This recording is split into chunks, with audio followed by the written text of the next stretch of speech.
Saudara, Semarang Sepekan kembali hadir untuk Anda dengan informasi dan peristiwa pilihan yang terjadi di Kota Semarang selama sepekan terakhir bersama saya Hani Nurmalita dan berikut Semarang Sepekan selengkapnya.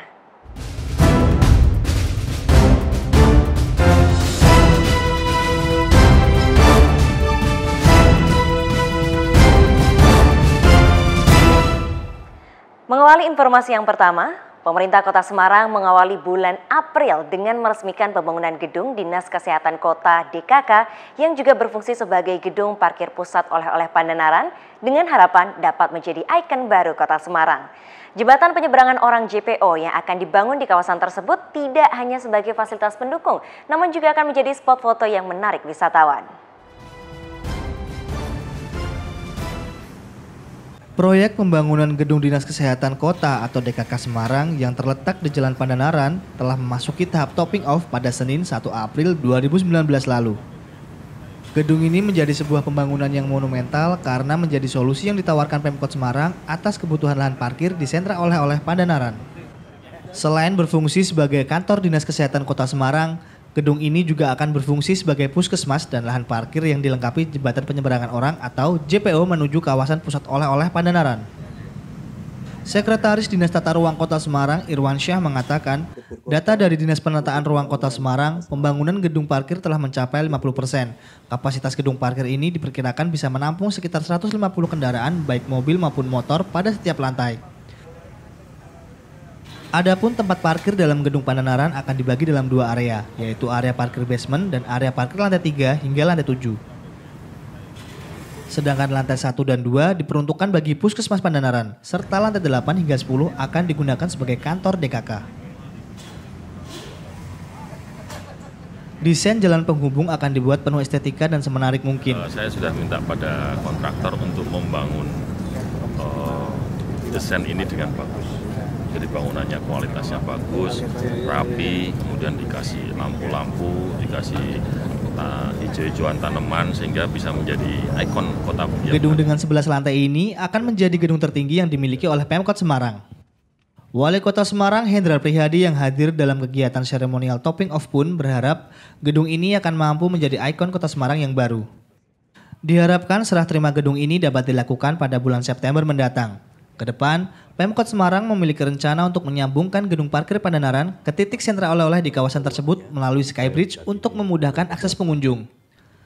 Denny dan Kusdianto, Tim Diskominfo Kota Semarang.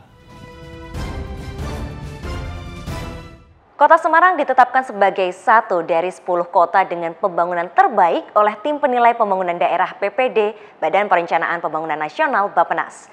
Wali Kota Semarang Hendrar Prihadi meyakini bahwa keberhasilan ini merupakan buah dari konsep pembangunan bergerak bersama dan sistem Smart City yang dicanangkan sejak tahun 2013.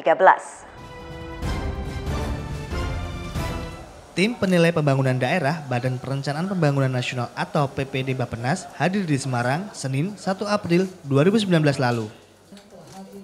Agenda kegiatan yang dilaksanakan adalah untuk melakukan verifikasi serta kunjungan lapangan sebagai proses penilaian tahap kelima kota dengan pembangunan terbaik.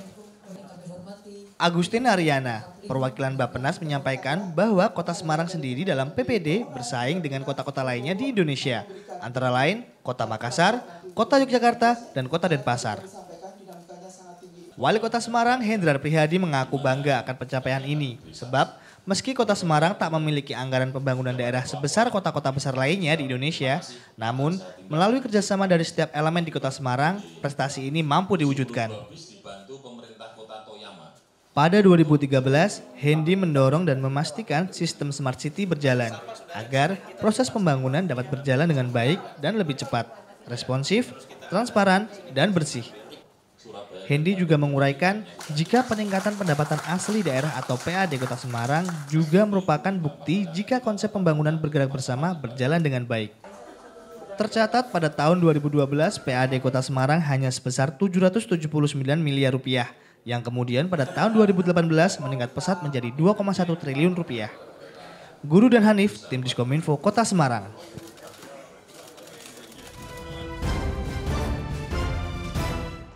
Informasi pilihan selanjutnya, Masjid Agung Semarang akan diperluas hingga 8 lantai dengan anggaran mencapai 27 miliar rupiah.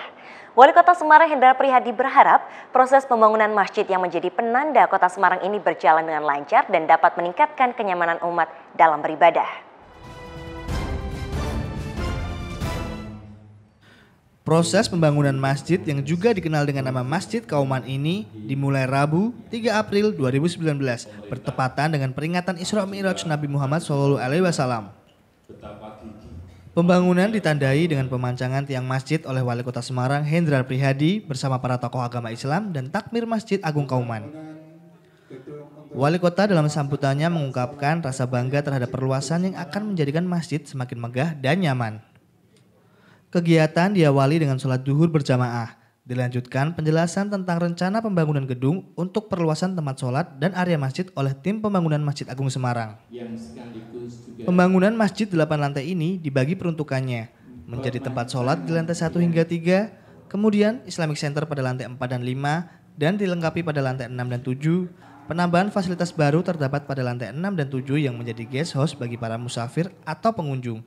Dan adanya ruang serbaguna pada lantai 8. Pembangunan Masjid Agung Kauman terbagi menjadi 4 tahap dengan rancangan total anggaran mencapai 27 miliar rupiah. Pembangunan tahap 1 telah dimulai melalui pemancangan tiang dan direncanakan selesai dalam kurun waktu 5 tahun. Daniel Ucup dan Rizky, tim Diskominfo Kota Semarang. Kita saksikan bersama. Pemerintah Kota Semarang mendorong para pelaku industri kecil menengah IKM untuk dapat mengikuti perkembangan zaman dan menguasai e-commerce. Semarang IKM Awards 2019 pun menjadi bentuk komitmen Pemkot untuk memotivasi pelaku IKM agar terus berkembang.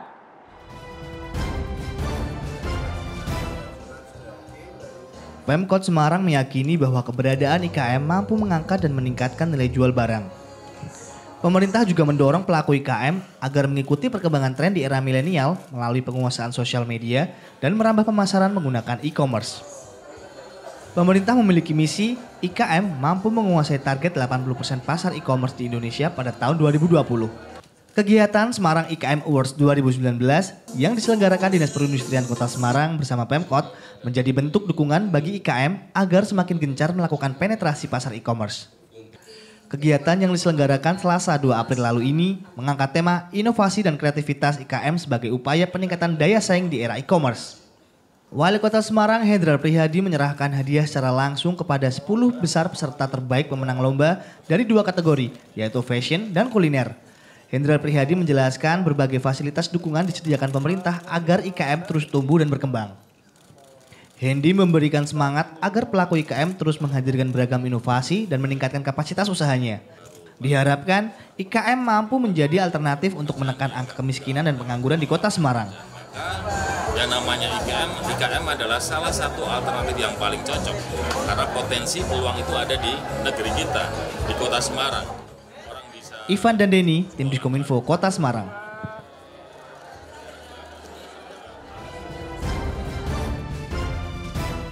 Sebagai informasi penutup saudara, Senam Bersama menjadi salah satu kegiatan yang meramaikan pembukaan kegiatan HUT ke-472 Kota Semarang Jumat 5 April 2019 kemarin. Pemerintah Kota Semarang pun menyiapkan beragam kegiatan untuk memperingati hari bersejarah tersebut. Kota Semarang akan merayakan hari jadinya yang ke-472 2 Mei mendatang. Serangkaian kegiatan yang sudah menjadi agenda tahunan akan dihadirkan kembali untuk meramaikan Kota Semarang. Sebagai pembukaan, Wali Kota Semarang Hendrar Prihadi bersama jajaran Forkopimda Kota Semarang, anggota TNI dan Polri, dan ribuan warga mengikuti apel pembukaan kegiatan peringatan Hari Jadi ke-472 Kota Semarang 2019 di sepanjang Jalan Pemuda. Wali Kota berpesan kepada masyarakat untuk ikut menyemarakan HUT Semarang dengan meriah, guyup, dan tetap menjaga situasi yang kondusif. Hendy juga menyampaikan beberapa kegiatan yang menjadi agenda untuk memperingati HUT Kota Semarang. Seperti ziarah makam Ki Ageng Pandanaran yang sudah dilaksanakan sebelumnya. Selain itu, Hendy juga mengungkapkan akan ada ziarah ke makam Sunan Pandanaran II di Bayat, Klaten, upacara HUT pada tanggal 2 Mei, serta sholawat bersama Habib Syekh pada tanggal 3 Mei. Puncak kegiatan HUT nantinya akan diselenggarakan setelah bulan Ramadan. Usai pembukaan, acara dilanjutkan dengan senam maumere dan poco-poco, serta hiburan dan pengundian hadiah berupa paket umroh. Tim Diskominfo Kota Semarang. Saudara, demikian Semarang Sepekan kali ini. Saya Hani Nurmalita mewakili tim Diskominfo Kota Semarang undur diri.